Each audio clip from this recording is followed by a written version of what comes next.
Thank you very much, Mr. Jean-Marc Belchi, for this interview. So my first question to you is, can you just broadly explain to us the activities of France 24 on the African continent?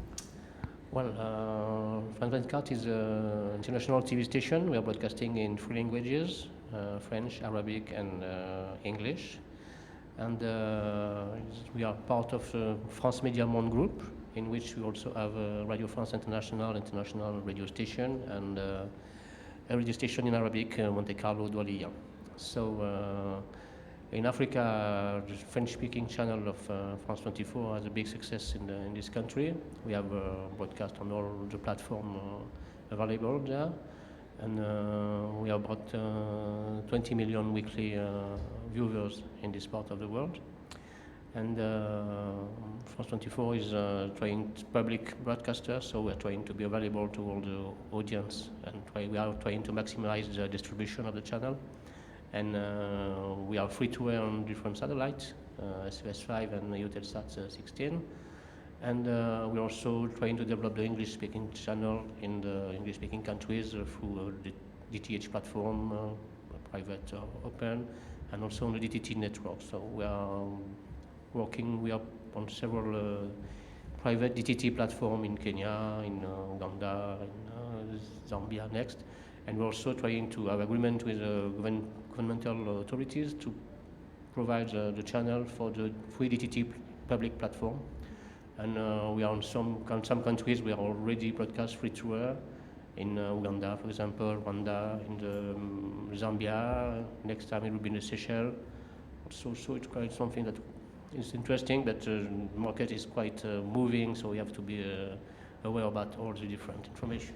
So talking about the dynamic market in Africa, so we have seen that the digital migration process is ongoing. So how is France 24 taking opportunities of this?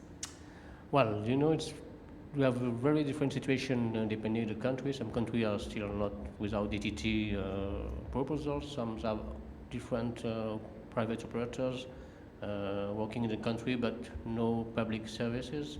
So we are trying to be everywhere. So as I told you, with French-speaking countries, we're almost available on all the platforms operating in this country, and private and the public are not really developed now yet in the French-speaking countries. And the other parts of Africa, many English-speaking countries, we try to be agreement with different private platforms like Bamba, for example, and in Kenya, we are on StarTime Kenya.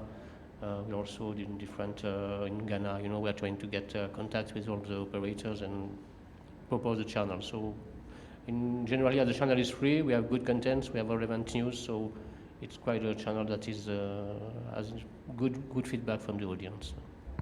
Okay, so one question about the local content. Since this morning in the debate, so people are talking about localized content for Africa.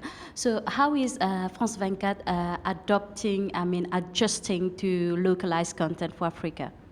Well, it's quite a very difficult issue for us because we have not only broadcasting in Africa, but we have a worldwide channel, so we have to provide contents to all kind of people. But in Africa, we have a different, like the other international broadcasts, we have some rendezvous. Every evening we have a news dedicated to Africa in French and English. We are also having a weekly magazine in English called Across Africa.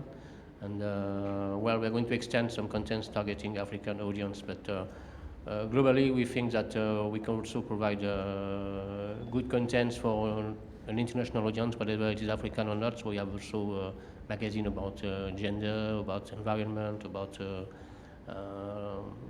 social networks, kind of thing. So we have a lot of information about Africa, but are not looking about localizing, getting more specific content for Africa. But we need to have some, but we don't want to compete with the local broadcaster anyway on that issue.